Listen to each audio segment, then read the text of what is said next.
Hello friends, ഇത് മൂന്നാമത്തെ ദിവസമാണ് ഞങ്ങൾ ഫുക്കറ്റിൽ വന്നിട്ട്. ഇന്ന് ഇവിടുന്ന് ചെക്കൗട്ട് ചെയ്ത് ഞങ്ങൾ നേരെ ബാങ്കോക്കിലേക്ക് പോകാനുള്ള പ്ലാനാണ്. അപ്പോൾ ചെക്കൗട്ട് ഒരു 11-12 വരുന്നത്. ഞങ്ങൾക്ക് ഫ്ലൈറ്റ് ഈവനിങ്ങുമാണ്. അപ്പോൾ ഞങ്ങൾ ഇവരോട് എൻക്വയറി ചെയ്തപ്പോൾ ഇവരുടെ ഓഫീസിൽ നമുക്ക് ലഗേജൊക്കെ വെക്കാനുള്ള സൗകര്യമുണ്ട്. എന്നാൽ ഇവിടെ ലഗേജൊക്കെ വെച്ച് അടുത്തൊരു മോൾ ഉണ്ട്, ഷോപ്പിംഗ് മാൾ. അപ്പോൾ അവിടെ പോയി ചെറുതായിട്ടൊക്കെ ഒന്ന് ഷോപ്പൊക്കെ ചെയ്ത് തിരിച്ച് വീണ്ടും വന്ന് ലഗേജൊക്കെ എടുത്ത് പോകാം, അങ്ങനെ ഒരു പ്ലാനിലാണ്. അപ്പം നമ്മൾ ഇവിടുത്തെ ഒരു ഫാൻസി റൈഡ് ഉണ്ടല്ലോ, ടുക് ടുക് റൈഡൊക്കെ എടുത്ത് അടുത്തുള്ള ഈ ഒരു മോളിലേക്ക് വന്നു. ഇതിൻ്റെ പേര് ജങ്സിലോ എന്നാണ്. നമ്മൾ ഏകദേശം ഒരു 10 മണി കഴിഞ്ഞപ്പം വന്നു. പക്ഷേ ഷോപ്പ് എല്ലാം ഓപ്പണായി വരണമെങ്കിൽ ഒരു 11 മറ്റോ ആകണം. അന്നേരം ഞങ്ങൾ ഓപ്പൺ ആയിട്ടുള്ള ഷോപ്സിലൊക്കെ ഒന്ന് കയറാം എന്നൊക്കെ വിചാരിച്ച് ഇതിൻ്റെ ഏറ്റവും താഴെയുള്ള ഫ്ലോറിൽ പോയി. അപ്പോൾ അവിടെ ഈ കറൻസി എക്സ്ചേഞ്ച് ഒക്കെ ഉണ്ടായിരുന്നു. ഞങ്ങൾ അവിടുന്ന് കുറച്ച് പൈസയൊക്കെ തായ് ബാത്തിലേക്ക് മാറ്റിയായിരുന്നു. പിന്നെ വെറുതെ ഓപ്പണായി കണ്ടത് ഇവിടുത്തെ ഒരു 7-Eleven മിനി സൂപ്പർ മാർക്കറ്റാണ്. എന്നാൽ ഇവിടുത്തെ 7-Elevenൽ മറ്റ് 7-Elevenൽ നമ്മൾ കണ്ടിട്ടില്ലാത്ത എന്തെങ്കിലുമൊക്കെ ഉണ്ടോ എന്നൊക്കെ നോക്കാം എന്നൊക്കെ വിചാരിച്ച് വെറുതെ കയറി. പക്ഷേ ഒട്ടുമിക്ക എല്ലായിടത്തും സെയിം സാധനങ്ങളാണുള്ളത്. ഇവിടെ വലിയൊരു മാർക്കറ്റാണ്. ഈ പെയിൻ റിലീഫ് ബാമുകൾ, അതേപോലെ പ്ലാസ്റ്റർ പോലെ പെയിനുള്ള ഭാഗത്ത് ഒട്ടിച്ചു വെച്ചാൽ മതി എന്നൊക്കെ പറഞ്ഞ് കാണുന്നുണ്ട്. പിന്നെ നമ്മളിങ്ങനെ ട്രാവൽ ചെയ്യുന്ന സമയത്ത് എന്തെങ്കിലും ഒരു സ്നാക്ക് ഐറ്റമായിട്ടൊക്കെ കഴിക്കാൻ വേണ്ടി ഇവിടുന്ന് ഈ പീനട്ട്സും ബ്രോഡ് ബീൻസും അങ്ങനെ റോസ്റ്റഡ് ആയിട്ടുള്ള ഇങ്ങനത്തെ സീഡ്സൊക്കെ നമ്മൾ മേടിച്ച് കയ്യിൽ വെച്ചിട്ടുണ്ട്. ഇപ്പോൾ കാണുന്ന ഈ ബ്രൂണോ മോക്ക ബ്രൗണി ചിപ്പ്, അത് നമ്മൾ മേടിച്ചിട്ടുണ്ടായിരുന്നു. നല്ല ടേസ്റ്റ്, ഒരു കോഫി ചോക്ലേറ്റ് ഒക്കെ ഒരു ടേസ്റ്റ് അതിന്. കുക്കീസും കാര്യങ്ങളൊക്കെയാണ്, പക്ഷെ നമ്മുടെ നാട്ടിൽ കാണുന്നത് പോലത്തെ അല്ല. ഈ പോക്കിയുടെ ഒരു സ്ട്രോബെറി സ്റ്റിക്ക് ഞാൻ മേടിച്ചിട്ടുണ്ടായിരുന്നു. നല്ല ടേസ്റ്റ് ഉണ്ടായിരുന്നു. ഞാനൊരു സ്ട്രോബെറി ഫാനാണ്. പിന്നെ ഈ 7-Elevenൻ്റെ അടുത്ത് ആ മോളിൽ തന്നെ വേറൊരു ബ്യൂട്ടി പ്രൊഡക്ട്സ് ഒക്കെ കൊടുക്കുന്നൊരു ഷോപ്പ് ഉണ്ടായിരുന്നു. അവിടെ ഒരുപാട് സാധനങ്ങളുണ്ടായിരുന്നു, സെയിൽസിലൊക്കെ ഉണ്ടായിരുന്നു. തായ്ലൻഡിൽ പ്രൊഡ്യൂസ് ചെയ്യുന്ന പക്ഷേ ഒരു UK ബേസ് കമ്പനിയായ ബൂട്ട്സോ അങ്ങനെ ഒരു ബ്രാൻഡ് ഉണ്ടായിരുന്നു. അതിൻ്റെ ഒരുപാട് ഓഫറിൽ സാധനങ്ങളൊക്കെ ഇരിക്കുന്നത് കണ്ട്. പക്ഷേ അതൊന്നും എനിക്ക് അത്ര വലിയ അട്രാക്ഷൻസ് അല്ല. എൻ്റെ അട്രാക്ഷൻസ് സത്യത്തിൽ ഇങ്ങനത്തെ ലൈറ്റ് വെയ്റ്റ് ആയിട്ടുള്ള നല്ല ഫാൻസി ആയിട്ടുള്ള കുറച്ച് ഓർണമെൻറ്റ്സ് ഒക്കെ ആയിരുന്നു. പക്ഷേ it was super expensive.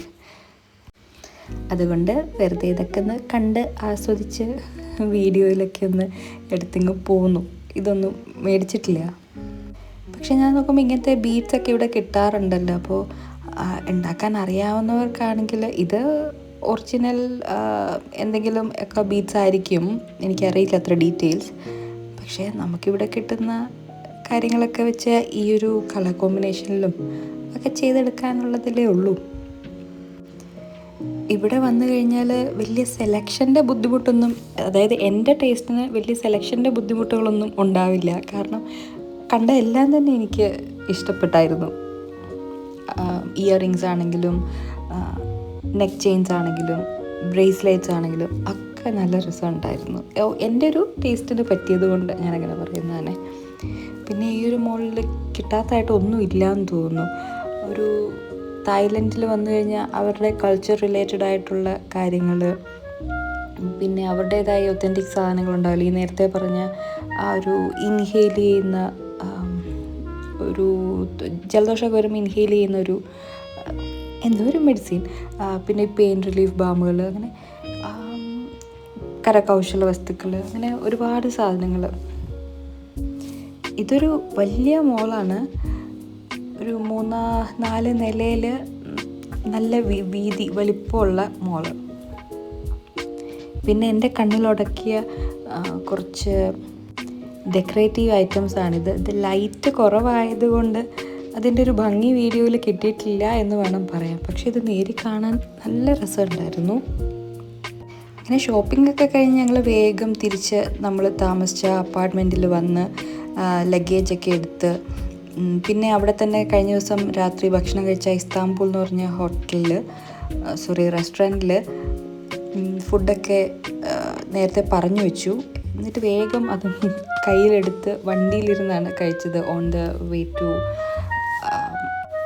Phuket airport.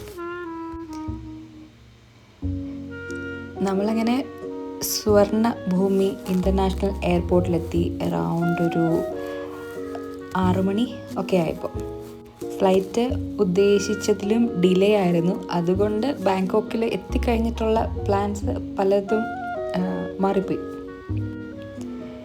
Flight delay ആയി എന്ന് മാത്രമല്ല, ഭയങ്കര മഴയായിരുന്നു ഞങ്ങൾ ഇറങ്ങിയപ്പോൾ.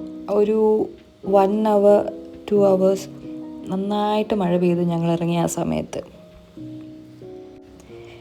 പിന്നെ എയർപോർട്ടിൽ നിന്ന് നമ്മൾ താമസിക്കുന്ന സ്ഥലത്തേക്ക് ഏകദേശം ഒരു മണിക്കൂർ 1.25 മണിക്കൂർ അടുപ്പിച്ച് യാത്രയുണ്ടായിരുന്നു. മഴയും കൂടെ ആയതുകൊണ്ട് ചെറിയൊരു ഡിലേയും വന്നു. പിന്നെ ഇവിടെ വന്ന ശേഷം നമ്മൾ 6 പേരുള്ളത് കൊണ്ടും ഇത്രയും ലഗേജ് ഉള്ളത് കൊണ്ടും പബ്ലിക് ടാക്സിയുടെ ഭാഗത്ത് ചെന്ന് കഴിഞ്ഞാൽ ഏറ്റവും താഴത്തെ ഫ്ലോറിൽ പബ്ലിക് ടാക്സിയൊക്കെ അവൈലബിൾ ആണ് ടോക്കൺ എടുത്തു കഴിഞ്ഞാൽ. പക്ഷേ നമുക്ക് XL സൈസിലുള്ളത് കിട്ടിയില്ല. എന്നിട്ട് പിന്നെ നമ്മൾ എയർപോർട്ടിൽ തന്നെയുള്ള ഒരു ടാക്സി സർവീസിൽ ബുക്ക് ചെയ്ത് നമ്മൾ താമസിക്കുന്ന ഹോട്ടലിലൊക്കെ വന്നു. പിന്നെ വേഗം തന്നെ ഫ്രഷായി നമ്മളൊന്ന് പുറത്ത് പോകാമെന്ന് വിചാരിച്ചു. ഇവിടെ അടുത്തൊരു നൈറ്റ് മാർക്കറ്റ് ഉണ്ട്. അറൗണ്ട് ഒരു 1 AM വരെ ഓപ്പൺ ആയിട്ടുള്ള നൈറ്റ് മാർക്കറ്റ്. നമ്മൾ ലേറ്റായിട്ടാണ് ഇറങ്ങിയത്. നമ്മൾ ഇറങ്ങുമ്പോൾ തന്നെ 10 മണി അടുപ്പിച്ചായി. ഒരു 10-15 മിനിറ്റ് ട്രാവലേ ഉണ്ടായിരുന്നുള്ളൂ. ഇപ്പം മഴയൊക്കെ മാറി നിന്ന സമയമായതുകൊണ്ട് ബുദ്ധിമുട്ടില്ലായിരുന്നു. ഞങ്ങൾ ഹോട്ടലിൽ ചെക്ക് ഇൻ ചെയ്ത് കുറച്ച് നേരം വരെ മഴയായിരുന്നു. പക്ഷേ അത് കഴിഞ്ഞ് ഞങ്ങൾ ഫ്രഷായി വന്നപ്പോഴത്തേക്കും മഴയെല്ലാം മാറി. അതുകൊണ്ട് യാത്ര പുറത്തോട്ട് ഇറങ്ങാനൊക്കെ പറ്റി. അല്ലെങ്കിൽ ബാങ്കോക്കിൽ വന്ന ആദ്യ ദിവസം തന്നെ ഒരു ചെറിയ നിരാശയായി പോയേനെ. മഴയത്ത് നമ്മൾ റൂമിൽ തന്നെ ആയിപ്പോയിരുന്നെങ്കിൽ. പിന്നെ ഞങ്ങൾക്ക് പ്രത്യേകിച്ച് പ്ലാനുകളില്ലായിരുന്നു ബാങ്കോക്കിൽ പിറ്റേ ദിവസം എന്തൊക്കെ എങ്ങനെ ചെയ്യാമെന്ന്. അതായത് ഇന്നത്തെ പ്ലാൻ തന്നെ പൊളിഞ്ഞു. അതുകൊണ്ട് നാളത്തെ കണ്ടീഷൻ എങ്ങനെയാകും എന്നൊക്കെ അറിയത്തില്ലാതെ ഞങ്ങൾ ഈ പോകുന്ന വഴിക്ക് അതിനെപ്പറ്റിയൊക്കെ ചർച്ച ചെയ്തുകൊണ്ട് പോവുമായിരുന്നു. നാളെ നമ്മൾക്ക് കുറച്ച് നേരത്തെ ഇറങ്ങണം, ഇന്ന സ്ഥലത്ത് പോകണം. നമ്മൾ ഫുക്കറ്റിൽ നിന്ന് ബുദ്ധ ടെമ്പിളൊക്കെ കാണാതിരുന്നത് ബാങ്കോക്കിൽ വന്ന ശേഷം കാണാം എന്നുള്ളൊരു പ്ലാനിലായിരുന്നു. അപ്പോൾ അതിനെപ്പറ്റിയൊക്കെ ഞങ്ങളിങ്ങനെ പറഞ്ഞുകൊണ്ട് പോവുമായിരുന്നു. ഇവിടെ വലിയ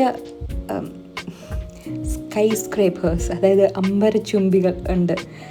വലിയ വലിയ കെട്ടിടങ്ങളാണ്. പക്ഷേ ഏറ്റവും വലിയ കെട്ടിടങ്ങൾ ഹോങ്കോങ്ങിലാണ് കാണാൻ പറ്റുന്നതെന്ന് ഞാൻ കേട്ടിട്ടുണ്ട്. പക്ഷെ എന്നാലും ഇതും നല്ല ഹൈറ്റിലുള്ള ബിൽഡിങ്ങുകളായിരുന്നു. അങ്ങനെ ഞങ്ങളൊരു നൈറ്റ് മാർക്കറ്റിലെത്തി. നല്ല വിശപ്പുണ്ടായിരുന്നു, എല്ലാവർക്കും നല്ല വിശപ്പുണ്ടായിരുന്നു. ഇത് നമ്മുടെ ഇവിടെയൊക്കെ കാണുന്ന പോലത്തെ എന്തോ ഒരു ചിക്കൻ ഡ്രം സ്റ്റിക്ക് എന്തോ ആണ്. പിന്നെ എൻ്റെ കണ്ണിൽ ആദ്യമേ ഒരു സ്ട്രോബെറി ചോക്ലേറ്റിൽ ഡിപ്പ് ചെയ്ത് തരുന്ന ഒരു സ്ഥലം കണ്ട് അതിൽ ഉടക്കി എൻ്റെ കണ്ണ്. അവിടെ നിന്ന് ഞാനൊന്ന് ടേസ്റ്റ് ചെയ്ത് നോക്കി. പക്ഷേ സ്ട്രോബെറി അത്ര സ്വീറ്റ് ആയിരുന്നില്ല, കുറച്ച് പുളിപ്പുണ്ടായിരുന്നു. അതുകൊണ്ട് തന്നെ ഞാൻ വിചാരിച്ച എൻ്റെ പ്രതീക്ഷയിലുണ്ടായിരുന്ന ഒരു ടേസ്റ്റ് അതിന് വന്നില്ല. ഇവിടെ നല്ലൊരു വൈബായിരുന്നു. ലൈവ് മ്യൂസിക്കൊക്കെ ഉണ്ട്.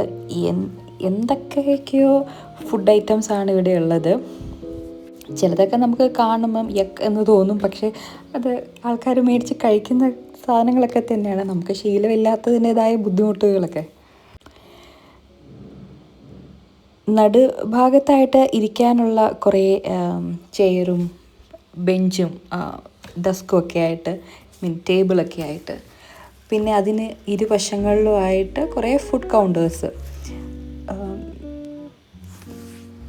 ചില ഷോപ്പിൻ്റെ മുമ്പിൽ അവർ ഒരു വലിയ മെനു കാർഡ് തന്നെ വെച്ചിട്ടുണ്ട്. ഇന്ന ഐറ്റംസ് ആണ് ഇവിടെ കിട്ടുന്നത്, ഇത്ര ബാത്താണ് എന്നുള്ളതൊക്കെ കാണിച്ചുകൊണ്ട് നമുക്ക് അതിനകത്തുനിന്ന് സെലക്ട് ചെയ്യാം. ലൈവായിട്ട് അവരത് പ്രിപ്പയർ ചെയ്ത് നമുക്ക് തരും. പിന്നെ ഇതൊരു ഫുഡിൻ്റെ മാത്രം മാർക്കറ്റല്ല. ഇവിടെ ഇഷ്ടംപോലെ സാധനങ്ങൾ ഉണ്ട്. ഡ്രസ്സ് ഉണ്ട്, ക്രാഫ്റ്റിൻ്റെ കാര്യങ്ങൾ ഉണ്ട്, പിന്നെ ഇപ്പോൾ ഞാൻ ഈ വീഡിയോയിൽ കാണിക്കുന്ന പോലെ mobile accessories, electronic items, jewellery, bag, ചെരുപ്പ്, പെർഫ്യൂം, അല്ലാത്ത സ്റ്റേഷനറി ഐറ്റംസ്, ഉപ്പ് തൊട്ട് കർപ്പൂരം വരെ ഉണ്ടെന്ന് വേണമെങ്കിൽ പറയാം. ഒരുപാട് സാധനങ്ങളുണ്ട്, ഷോപ്പുകളുണ്ട്. പിന്നെ ഇത് ഇങ്ങനെ നീണ്ട് പരന്ന് കിടക്കുകയാണ്.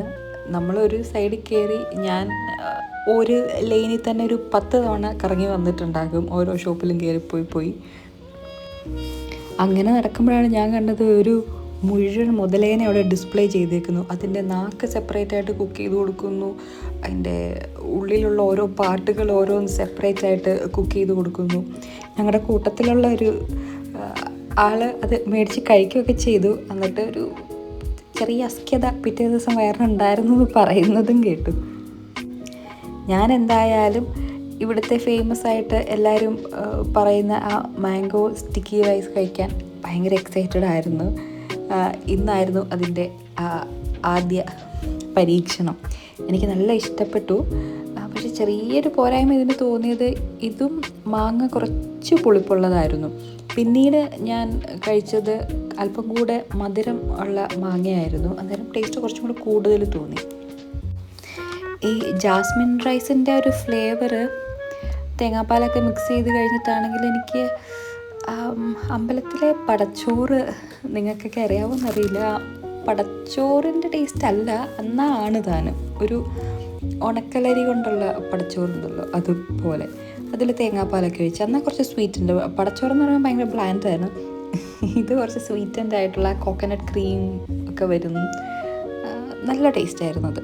അങ്ങനെ നൈറ്റ് മാർക്കറ്റൊക്കെ എൻജോയ് ചെയ്ത് ആ ദിവസവും അങ്ങ് തീർന്നു.